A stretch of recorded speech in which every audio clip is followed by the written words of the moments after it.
Amics i amigues universitàries, ahir es va disputar la segona jornada dels Campionats de Catalunya Universitaris per equips en handbol masculí.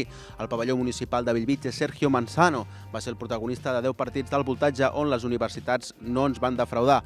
La Universitat de Barcelona i la Universitat Autònoma de Barcelona arribaven com a líders de l'únic grup conformat per les 7 universitats participants. Ja tenim semifinalistes per les semifinals del proper dia 26 de febrer que es tornaran a celebrar aquí al Poliesportiu Municipal de Bellvitge, Sergio Manzano. Els emparellaments de semifinals queden de la següent manera: Universitat de Barcelona, que destaquem que ha guanyat els 6 partits amb un total de 24 punts, contra el quart classificat, la Universitat Internacional de Catalunya. D'altra banda, el segon emparellament queda Universitat de Girona com a segon classificat contra la Universitat Autònoma de Barcelona, tercera classificada.